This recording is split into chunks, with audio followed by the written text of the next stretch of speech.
Hello, everybody. Welcome to the show. This is the Get You Some Productions podcast, a podcast covering everything related to music production from the first note to the last fan and everything in between.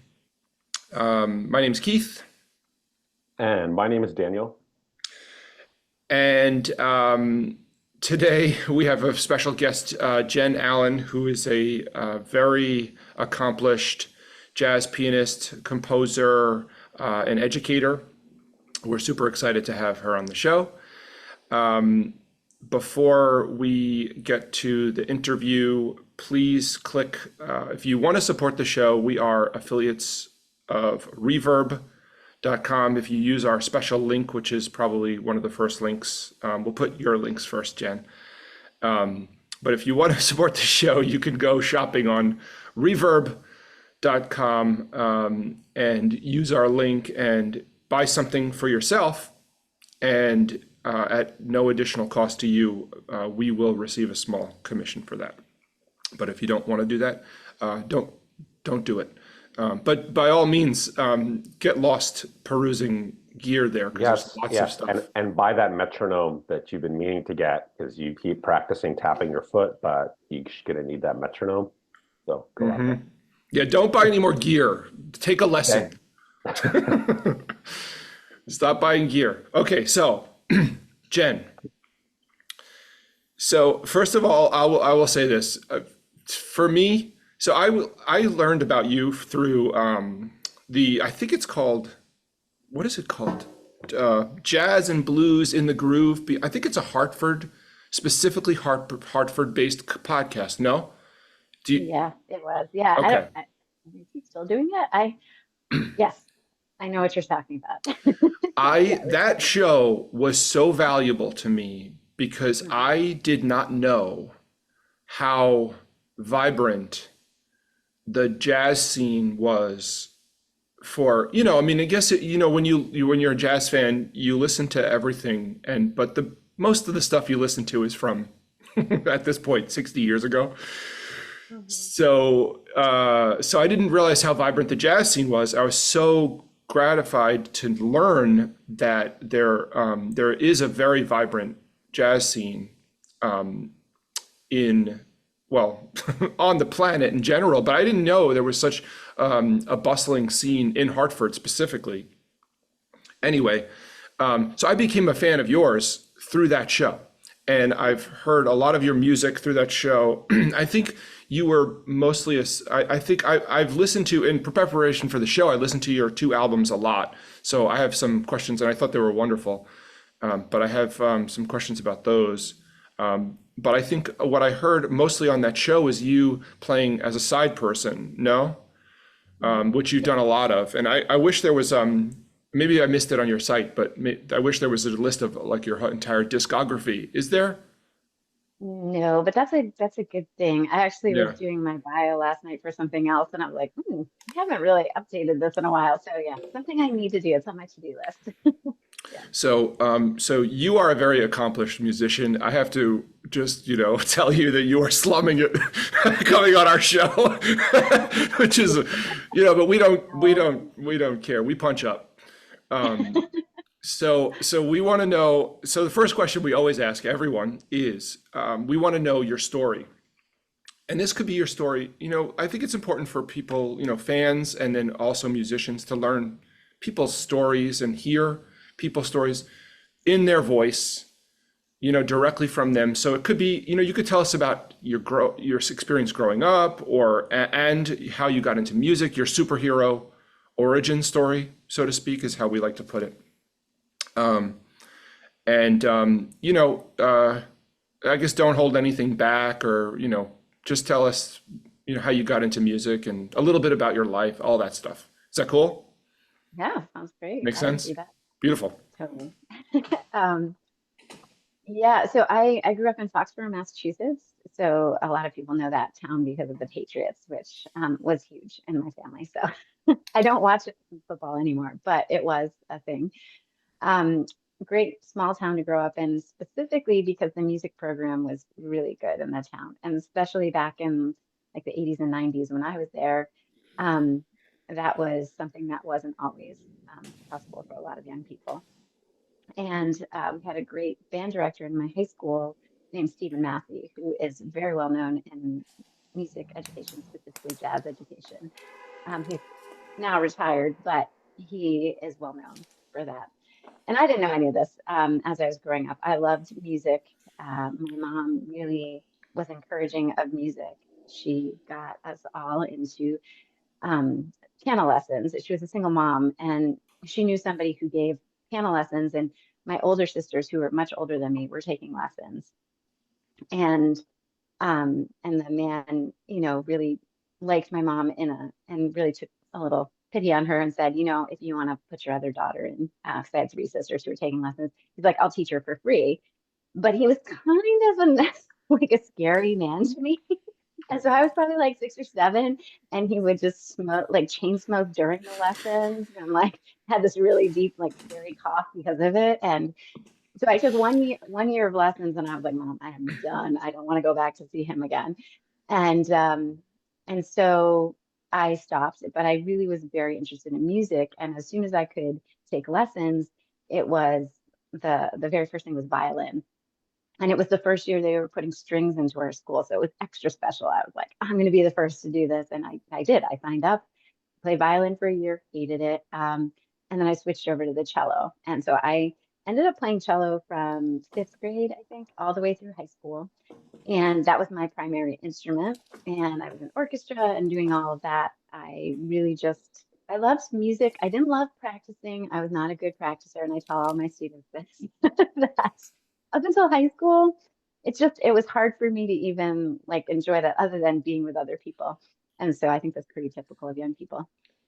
But when I was going into my junior year of high school, the band, which was a well-recognized jazz band in the area back in the 90s, um, the band director needed a pianist, and he knew I was a hard worker, and I could sit down and plunk things out on the piano just because of the very early lessons I had, and we had a piano at home, and I would just sometimes, take out whatever books were in my piano stool and just try to read them, which I thought was fun. My mom had like old 70s lead sheets and like, just a ton of weird music. Um, and I just liked doing that. And I don't know how he had the foresight to think Jen would be good at playing jazz piano in the jazz band, but he did. I think of it as one of those, moments in time where my life drastically changed for the better, and I had no idea it was coming. And so he asked me to if I would play in the jazz band for him and be the pianist. Unlike a lot of towns, it was a pretty small town, but he had this very vibrant jazz program, and he was kind of like taking a shot in the dark to ask me. But he handed me a stack of records, which I was like, I don't even know if I have a record player. Like, I'm not that old. He hands me this giant stack of records, and he goes, okay, go home for the summer and listen to these. And I was just like, all right. And I started listening, and I was like, wow, okay, I don't know anything about this, but I really love this music. And so I started taking classical piano lessons and jazz piano lessons all at once. I knew lessons were really important, and I didn't know what I was doing. So I just kind of jumped into both of them. And so, I'm like maybe 16, 17 years old at this time. And it was like my life again just blossomed. And I was like, this is the music I've always been looking for, because even though I've been playing, I I loved classical music. I never wanted to play things the same way twice. And it drove my teachers crazy. They were just like, what is going on? And I didn't know that improvisation was the thing that I was really looking for. And as soon as I could be the creator of it, it was like, it's over. I started writing music. I started, really getting into improvisation. I just couldn't stop. And so by the end of my, or the beginning of my senior year, I've been playing like a year plus some because of the summer. And I was like planning to take auditions on cello, took auditions on cello for music school. And I remember coming home and telling my mom, I was like, I'm crying because she had just bought me this brand new cello that they couldn't really afford, and saying, I don't think I want to play cello. I think I want to be a jazz pianist. And she was really understanding. And my stepdad they were really supportive. And they sold the cello because they couldn't afford it. And I took a year off from high school and started really seriously studying jazz I took some lessons at Berkeley and at Longy School of Music in Boston. And then the following year took auditions at different music schools and ended up at the Hart School, where I met Jackie McLean, and my life just changed direction, and it was amazing. So yeah, that's kind of like how I got started. And how I've always been into music, but those specific things seem like still those points of time that really changed everything forever. So Now, yeah, so now you're bringing me back to that podcast because now I'm remembering Jackie McLean and the mhm, Hart School. mhm. And who were some of the other people who came out of that school from your era? Just to jog my Yeah, memory. yeah. So people like Wayne Escoffrey and Jimmy Green, Yeah, they were a little older than me, just like a few years older. yeah. Julius Tolentino, my ex-husband Chris Allen. Um, who else was there at that time? There's so many people. Hmm. I mean, those were people that I was specifically in school with at that time, but there's so many people who are like Eric McPherson was there before me, Abraham Burton, like people that are like DeRubo. I mean, Steve Davis was teaching there, went there. I mean, just a large list of really great musicians that I know I'm forgetting some people from my era who are like professional musicians now, Brandy Younger, Oh yeah. um, Oh gosh. Brandy's Jennifer playing. Hartwick. Yeah, Yeah. yeah. So did you study with Jackie McLean directly? So yeah, Jackie never like gave personal lessons or anything like that, but he did this thing called saxophone masterclass. So and everybody was invited. So it was like the one time in the week where he was specifically teaching. And so I would play in the rhythm section. Well, there would be sometimes a couple of pianists and we'd rotate. And he would teach stuff to the saxophonists. And like, obviously, we're learning that stuff too. And sometimes he would take the rhythm section aside and teach us things. Um, and it was like, 4 years of really just hearing his stories, learning about life, learning about the music, the history of the music. And then he did teach in the history class 1 year too. He was kind of transitioning out of that. I think that was super important to him as well, the history of the music, us learning the real history, not just like the history that certain people tell. And from his point of view of being in Harlem in the 40s and 50s, kind of coming through all of that. So it was really, really a special time. You don't know it when you're there. You kind of know that he has this depth of knowledge and you're trying to soak it all in. But in reflection, it's always so much more important and meaningful. I'll tell you a quick story. So I suck at jazz, by the way. I absolutely suck. But I started doing some master's classes 20 years ago, probably, at Queens College. And I took a semester with Roland Hanna. Oh, nice. Hmm. And it was an ensemble arranging course, like a, small ensemble. And I was trying to do like 4 and 5 part parallel harmony, knowing nothing. Just I knew nothing about it. And the entire semester, he tortured me. Every time I brought in my arrangement, he would just Hmm. say, "No, that was awful. Do it again." And it was semester after semester. And I would tell you, there were some classes, Dan and I know, because we studied music at Bard College. Okay. And there were some classes where you would be sick, like I would have like actual diarrhea before class. And this Yeah. is one of those classes. And he just said there was no feedback. It was just every time, or it was like the tiniest little shred of feedback, but I think he wanted me to just do it over and over and over again. And it was like the worst, but the best experience because finally at the end of the class, he finally said, I brought out this arrangement. It was I think it was like the last or the second to last class. It was an entire semester of struggle with almost no feedback. And then I finally put this arrangement in front of the musicians. And then he said, I think you actually finally got it. And then all the other musicians came back to me and they said, dude, that was amazing. What killed me was the very next semester I took the exact same course with another teacher. And he said, no, you just have to here are the rules. And it was like one class where I learned the rules. And then I was like, fucking hell. There are just specific rules that I didn't know, like, just which intervals or whether to put, a certain voice on top or not, just like there were just rules. And he said, oh, no, once you know the rules, you can do it. And then it was formulaic and I could do it a million times. But still, I don't know, it makes a good story. So that's why I always think about if you're studying with one of the old schoolers, I always I always think about that because those guys were different, they also learned in a different way.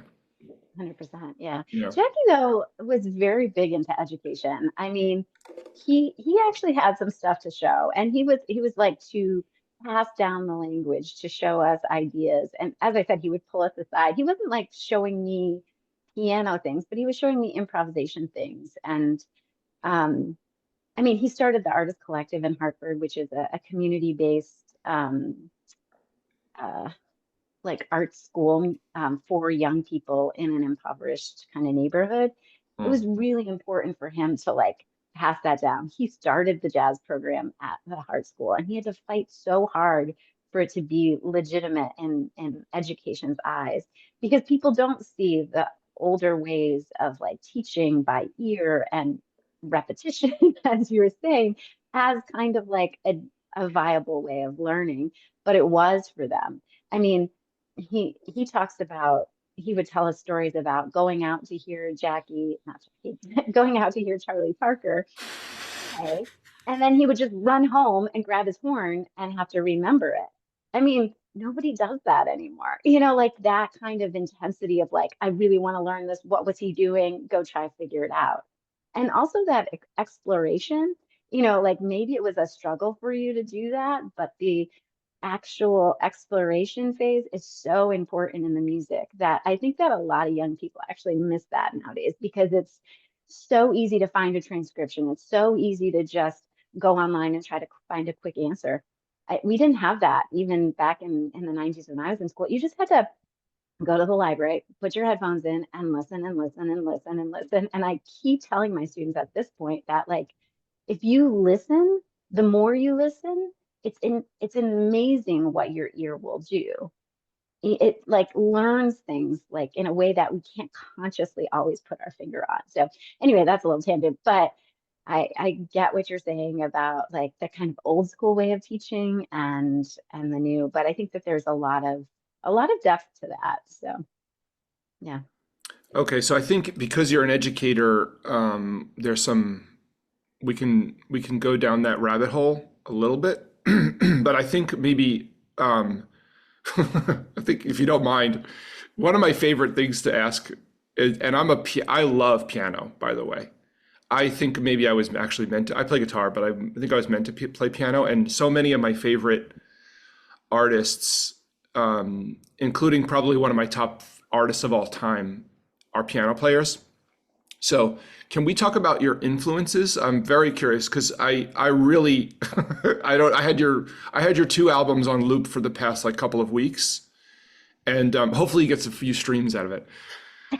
You get maybe a few pennies for the streams. So I really love piano. And so I really want to know about your influences, especially on the piano side, but in general.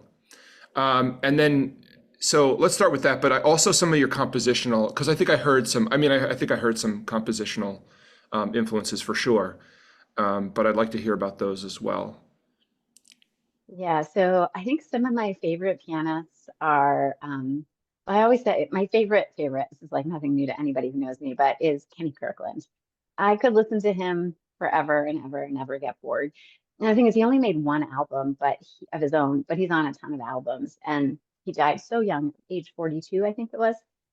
And I remember when that happened back in the 90s. And so there was just, and one of my mentors, Nat Reeves, who taught at Hart, played with him a lot. And so I got to hear him live a bunch of times, and Nat would give me the little, whatever those mini disc thing recordings he would get back in the 90s, and he would give me recordings of like bootlegs of the gigs that they did. So I got to hear him a lot. So he was a huge influence on me. Mulgrew Miller, Cedar Walton, those are three that I think I just, Wynton Kelly, just really like those are foundational to my learning. But there were so many. I mean, Sonny Clark, Phineas Newborn, Refinus Newborn, um, Chick Corea, Herbie Hancock. I would say those are kind of like the first people that come to mind that I always, when I'm teaching my students, those are people that I send them to. There, especially your first album, there's like a sweetness to a lot of your playing, the compositionally, but there's also like a very sweetness to the melodicism of your playing. So I'm actually really surprised to hear a lot of those influences. But I get Cedar Walton because Yeah, very much Cedar. there's an ebullience to the way he played. What about Yeah, melody is really important to me. So funny enough, like someone like Bill Evans or maybe Brad Meldau or people who are also like very important to me, they have that as their like importance. But like I tend towards like those other musicians like for listening and like I think it kind of meshes together because one of my first like probably albums that I listened to the most was like Waltz for Debbie. You know, I think I heard that and I was like, wow, I didn't even know this is important for me. But as I grew, he became less important for me, which is an interesting thing. So take that as it is. But the idea when I'm writing music, melody is um, super key. And it doesn't have to be, obviously, when you're writing melody, it doesn't have to be a melodic, long soaring melody. I do like those, but there are a lot of pieces that are kind of motif based or like kind of segments. So like on my second album, Blanket Statement, that was like when I wrote that specific tune, I was like, let's break out of this long, lush melody thing that you do, Jen. Let's do something different. And honestly, it's like the song, everybody who ever listens to that album, they're like, oh, I love this song. Musicians, I throw it in front of them. They love the song. And it's just funny because that song, out of a lot of my songs, I really thought more about instead of letting my ear lead me, even though I let my ear lead me in a lot of directions. I was like, I want to make something that's a little bit more angular and a little bit more edgy. And so yeah, I don't know, kind of again went off on the tangent. I don't know if that's where you were going with it, but I do. Yeah, I was actually kind of going there because that was one of the questions I was going to ask you. There were two. So I'm actually curious about, so I was sort of hinting at it, but Bill Evans, I mean, and everybody loves Bill Evans, but Bill Evans is probably one of the top, musicians for me of all time. But but there is something like, I don't know what it is about the way he plays that is, he's almost like a music machine or something, you know? So it was so interesting to hear you say that as your early, and then Brad Meldau is like, what if, Bill Evans on crack or something. yeah. So what if, so interesting to hear that you said that they were important to you in the beginning, but then as you, let's say, musically matured, maybe they were not so important. They became less important in some way. I mean, maybe Bill Evans. Brad Meldau still is an enormous influence on me as a modern pianist. I mean, how can he not? I mean, he's just has such a huge influence on how the music has been performed, the introduction of modern pop music into it. And again, that sense of melodic and harmonic, how he mixes those two are just amazing. So I mean, yeah, Jed, he's definitely a huge influence. Jed, There's what's the Charlie Barker song that he plays in trio? Do you know the version of it's a rhythm changes and I can't remember which one it Is, is. What's is it Olio or no, it's fuck. that one?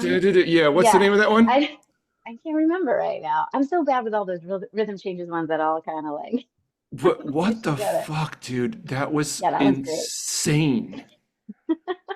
I That love was it. insane. If this were, if this were just like some sort of piano geek podcast, I think we could just sit here and like just talk about versions of songs that fuck us up. That Oh one yeah. is really intense. Yeah, there's a lot of he does amazing things on so many things. And he's from West Hartford, which is the Oh, town is he? where I was living for a very long time. My kids went to school there and stuff. So it's all full circle, Hartford area. Um, so so the piano influences, those are really interesting. I wrote them all down because I think it's going to be interesting to like listen back to some of their playing and then go back to your playing. Yeah, I think sometimes with influences it's funny. I I don't always find that my and it's funny, people will tell me they hear different things in my music from time to time, and I'm always like, because I obviously have gleaned things from these artists. I transcribe, I listen to them, but I guess when I go to create, I'm not thinking about them. I'm thinking about what I want, you know? And so sometimes those ideas get morphed. Oh, and Bud Powell, man, my students would kill me. I talk about Bud Powell all the time. He was like probably one of the the most influential early ones. But again, I don't sound anything like Bud Powell, so No. yeah. So I don't know if this is you can elaborate on this, but compositionally, I did notice there was a very heavy influence on melody. So I was curious. I just had a thought, like maybe, so I would, I guess, I'll just ask you point blank. Can you tell us about your compositional process? But that was my reflection as I said, oh, she's really focused on melody. And I had a thought, maybe it was interesting that maybe you don't think about harmony that much when you're composing and you just put the harmony on afterward. Or maybe you come up with the harmony, but then you labor so much on the melody that it sounds natural. That those are the things that I was thinking about as I was listening. But I did notice that you had a melodic, um, it came out that you were very melodically focused. Yeah, no, I do both at the same time. I don't try to extract one or the other. I find, and when I teach composition is the same thing. I find that they go hand in hand. They inform one another. So my process is typically it's the most fun thing in the world. Like I love writing music. I would do it day and night if that's all I could do. I mean, I would almost give up playing just to write music because I just find that that's not true because I love being in a band.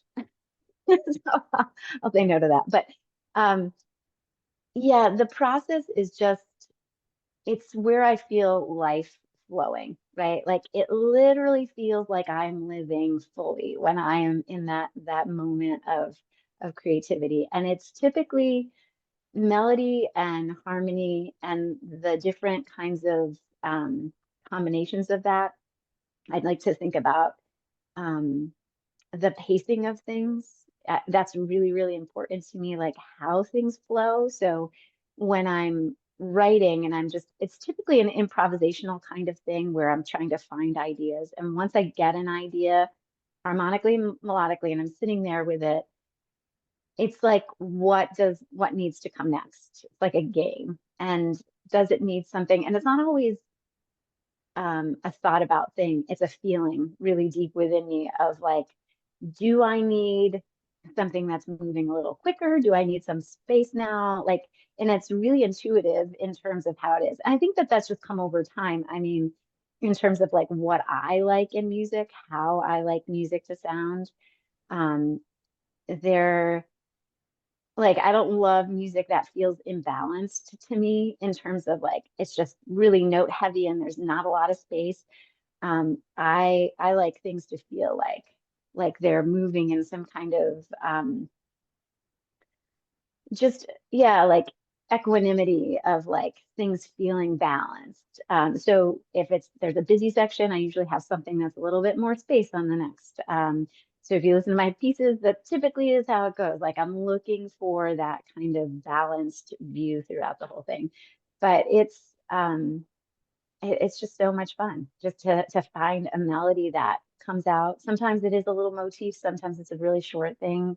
I do a lot of posting, not a lot, I should do more online of little ideas I'm working on, just in how they come about. And if you go back, you can hear some of them. And if you come out to some of my concerts, you'll hear them as full pieces, because I'll take those ideas, maybe 8 measures, sometimes 16, and then blow them up into bigger band things or just larger compositions as a whole.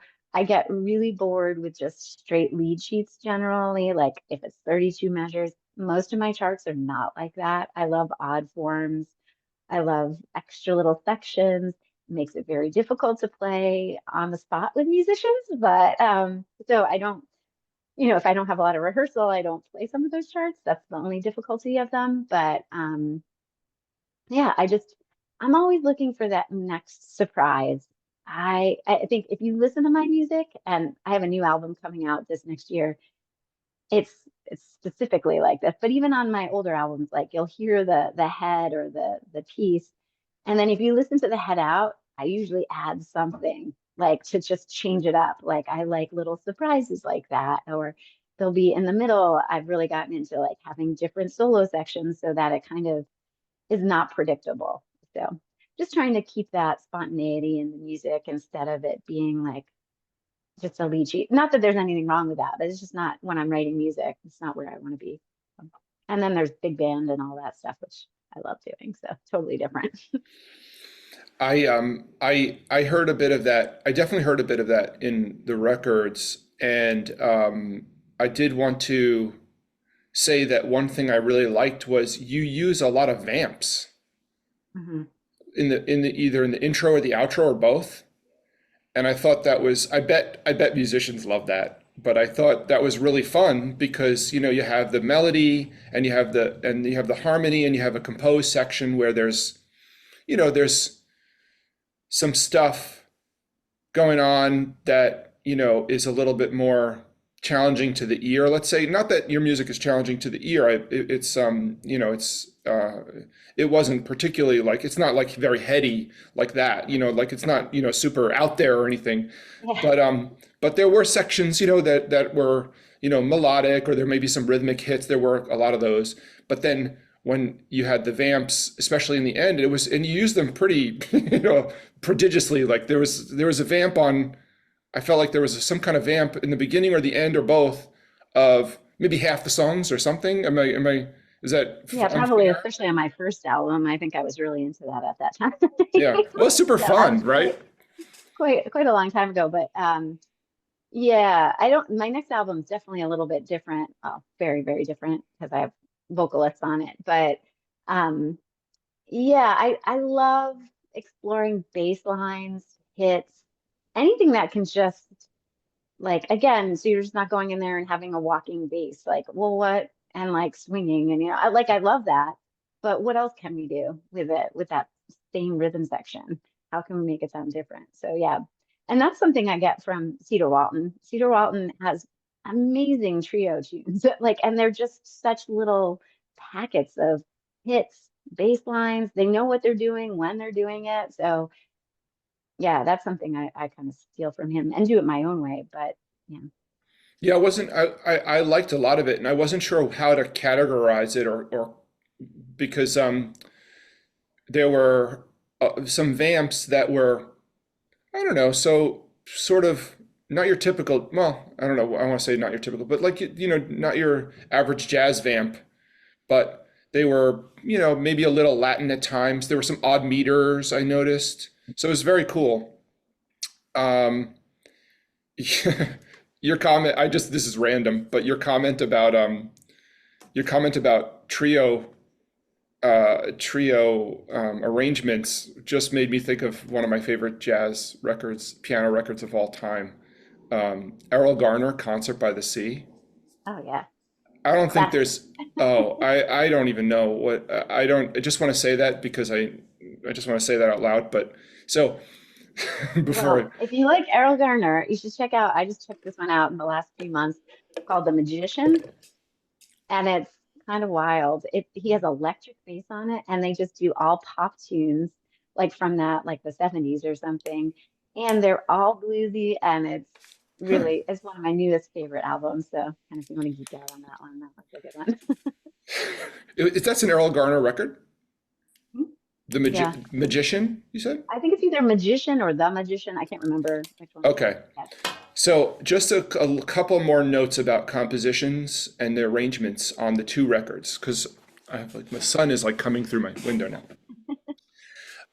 So one thing I noticed between the two records, and this, and I would love for you as, you know, as a composer and also, you know, a professional to either correct me if I'm wrong or, but this is sort of like something that I noticed that the first record was kind of more in a modern jazz, maybe, and I told you I noticed a lot of sweetness in it.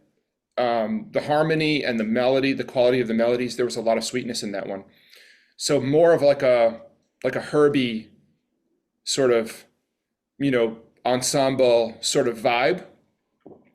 The second record, I think, was a little grittier, maybe like a Messengers kind of vibe, you Mhm. know? And maybe it was, I mean, maybe it was the inclusion of the trumpet. I don't know, but were you going for anything like that, or was it, or am So I totally that was off my base, or first what? album.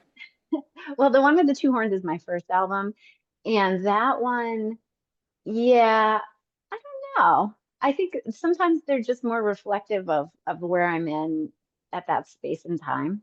And like when I wrote Pieces of Myself, my first album, I was living in New York. We were there only for a little bit of time. Um, it was it felt like a gritty time of life. Like being there. Also, I had a very young son and I was pregnant, and it was just, I felt spread thin, and like there were a lot of like components, and that's why it was called Pieces of Myself. It was like a real reflection of that. So I don't think I was trying to go for the vibe, though.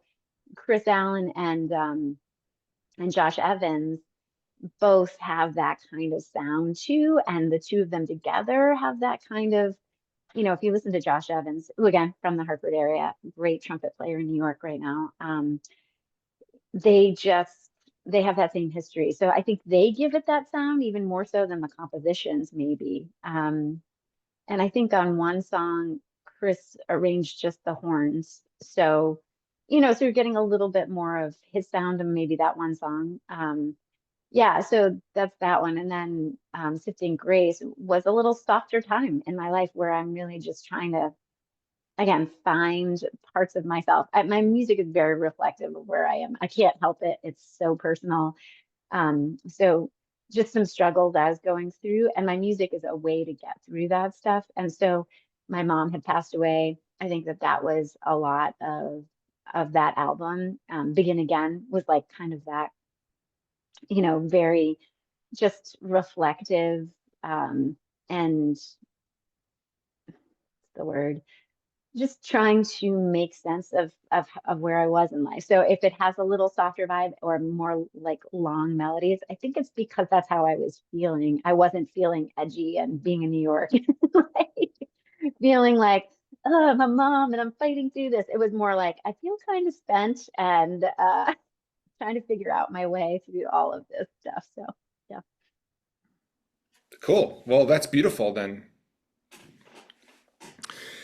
Okay, so I think that we. So I heard you say that you. Oh, well, there's. I'm trying to see. We usually go for an hour. We have about 15 minutes left, so I'm trying to see what we have time for. Um, Maybe we should go straight to what your plans for the future are, or if you have anything going, if you want to plug. So, like I told you before we started, I don't know when this is going to come out because we have a bunch already recorded that it might take us a while. So, I think we might want to just. I was curious about your process as an educator, Mhm. which maybe if we could talk briefly about that, and then maybe you could talk about what's going on now, projects you have lined up, stuff like that. Sure. Yeah, we can do that. Um, yeah, as an educator, I am doing a lot of teaching right now. Kind of trying to slow down on that a little bit just because it's so much outward focus and I need to be doing some of the stuff, the creative stuff. But the education is super important. And I did learn this from Jackie, is the idea that sharing the history of the music is something that um, I can do and I feel compelled to do in a way that is purposeful, telling the story of the people who came before and who created this music. Um, Telling my own story as a woman in this, I find to be really important. Being a woman in jazz is a whole other thing. So, I find that I'm especially at the age I'm feeling more compelled to be that kind of mentor for the younger people that I, sometimes had and sometimes didn't have in the industry. And so I think that's kind of my mission going forward at this time and going forward is like, am I representing this music in the most way that needs to be, or I find important, like the history that I learned, and also giving them the kinds of experiences that I've had, because at this time now I've been in the industry for quite some time, share those experiences. So my own personal and the stuff that I've heard before. I mean, teaching this music is, I feel like it's a responsibility, like that it's very it's turning to a more educational model as it's in these higher ed places and more high schools and stuff, which is great. But you do lose a little bit of that old traditional way of learning it. And not that I am not one of those like, you gotta do it, it has to be swinging. Like I'm not like that, but I think it's really important to tell the story of the people who came before and who paved the way and not lose that essential history of this music. And so even in just private lessons, I'm talking about Jackie, I'm talking about the stories I heard from him or other musicians that I have learned from, like Matt Reeves, who's worked with Pharoah Sanders, and I just like a number of people like Ken Garrett, like that you're getting that the that experience from them, but also from my own experiences of being out with other musicians and being on gigs. So that's kind of my goal.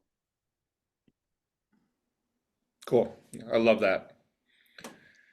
Do you so what are you planned for what are you planning for the future in terms of your music, like your compositions, records? I know you said you had a record coming out. Mhm. Anything else, of interest? Yeah, I've got a lot of stuff going on right now, which is very exciting. Um, but we're doing where do I start? Okay, so I have the new album that's called Possibilities. It'll be coming out in 2025 sometime. Um, Hold on one second.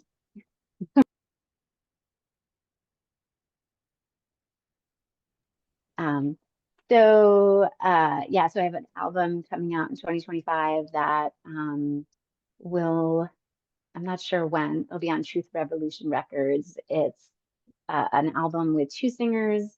I wrote the lyrics, I arranged all the music. It'll be very different than my other albums, which I'm very excited about. And so I'll be promoting that, doing some kind of touring, hopefully later in the year with that.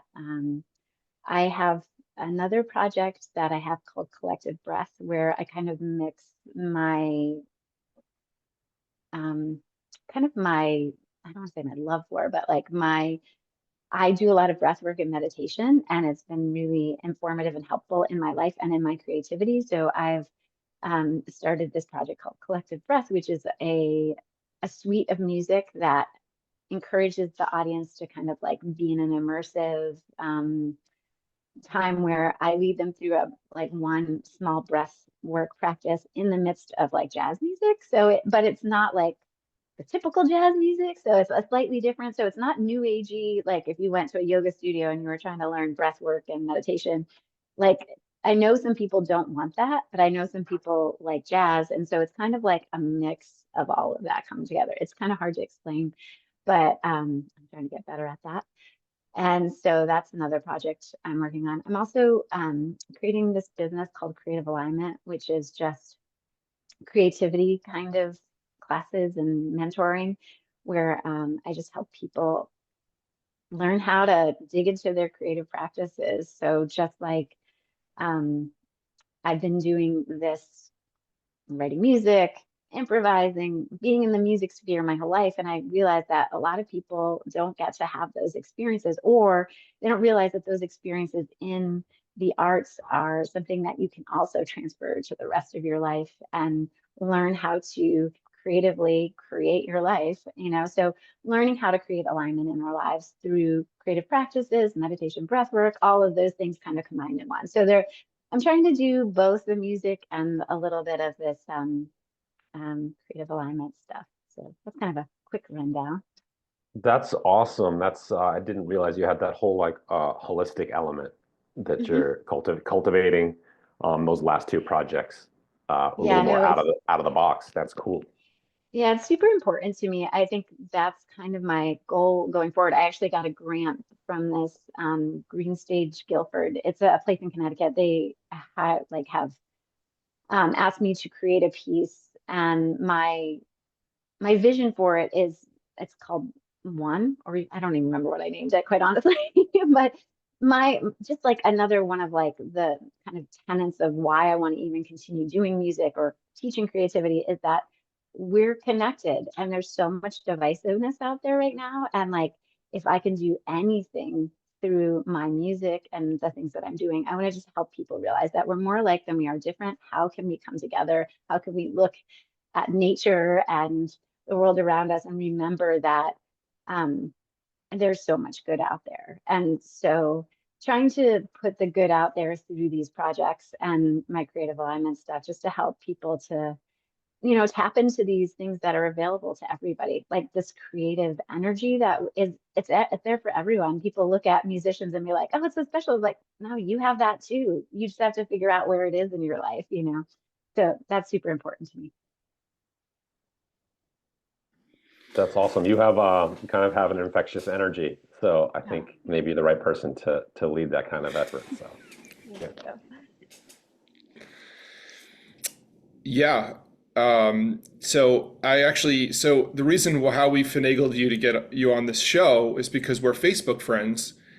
And I did notice that you were posting kind of spiritual, inspirational things over the past, I don't even know, couple months, 6 months, something like that.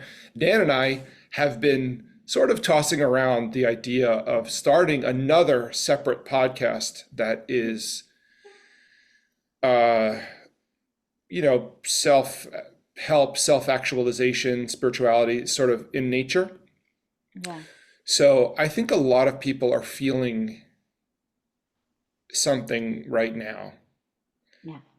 And I think that it's really important. I I don't all I can say for just to wrap this show up is that I I will second what Dan says. Your energy is great. Mhm. And um uh we couldn't be more grateful to you for being who you are, frankly, just, putting yourself out there, helping so many people, having this energy, being willing to tell your story. I think that it's uh, just really important. And I think we can lose sight of it so easily, you know?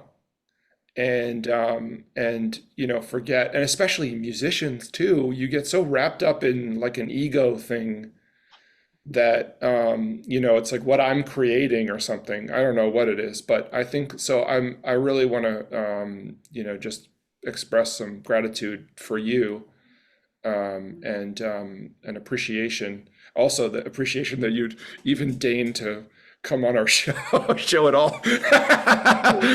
I'm just Oh, pumped. I appreciate it. I'll taking that all in. I thank you very much, Wolf. That's really nice. And I we all need that encouragement to keep doing the things we're doing, because everybody gets discouraged and be like, what am I doing with my life? Yeah. And you think it's not worth it. And everybody needs that encouragement. So I receive it, and I thank you for that, because being on here, it's important to like share what we all are doing. So this is great. I'm glad that you guys are doing this, and allowing people like me to have a little place to say, hey, I'm here. Not that it's about me. Like I want to just be a part of anything that's creative, quite honestly. If it's creative, it's good. You know? Amen. Amen to that. So that's like a great high note to sort of get to the end of this, but we do want to make sure that there's nothing wrong with shameless self-promotion too. Okay, so of course, afterwards we'll exchange information, and we'll be make sure to get people access to what you're doing. Keith, did you have anything to No, add? I mean, it's customary to ask the guest to say what, the URL or something, but, our process is we basically just put it at the top of the top of the show notes, but also, we have sort of like a 2-week schedule. So for the 2 weeks running up to the release of the show, we'll post, every day on all of our socials, and plus, I'll find a bunch of jazz, Facebook groups or something, and just, make sure to, get some people to hit your website at least, Yeah. or anywhere else you want to you tell us where you want to direct people, and then we'll Yeah. direct them there. But but you're right. But so we get it on recording. What's the best way for people to hear some of your music right now? Yeah, my website is great. JenAllenMusic.com. So that's a Great. great place. I have links to YouTube and different things like that, but Oh, you can perfect. find it. Yeah. Super. Beautiful. So yeah, Jen Allen, thank you so much for coming on again. It was such a pleasure to have you. Loved hearing your story, and loved listening to your music. And that's it. Hope you, Oh, actually, I'm sorry. And we'll have you back on.